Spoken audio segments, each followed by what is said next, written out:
es tierra caliente, Michoacán, tierra de encanto, territorio de valientes.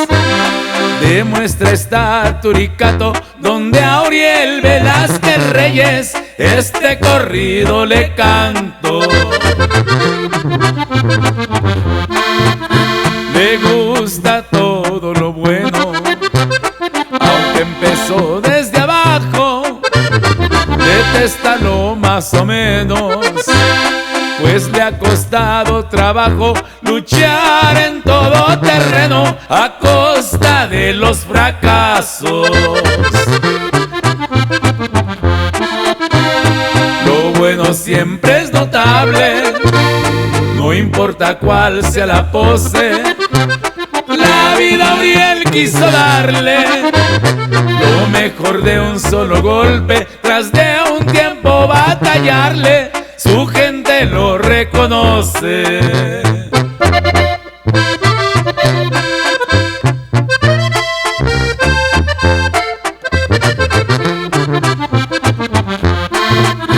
En su camioneta Hilux con su güera se pasea, contentos y enamorados, se pasean por donde quiera. ¡Qué hombre tan privilegiado! Buena suerte lo rodea.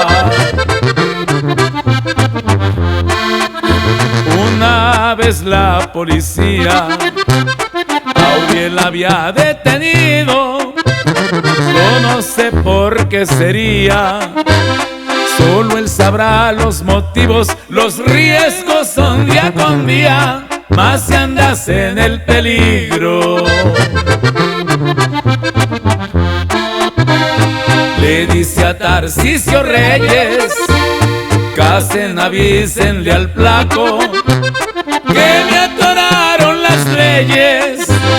Quieren encerrarme un rato, pero esos billetes verdes hicieron bien su trabajo.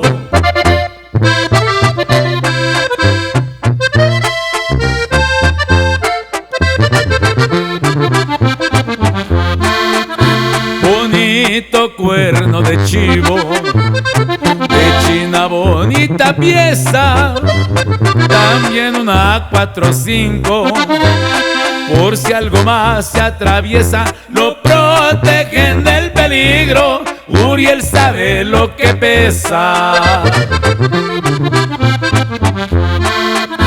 Siempre anda salto de mata, rifándose bien el cuero.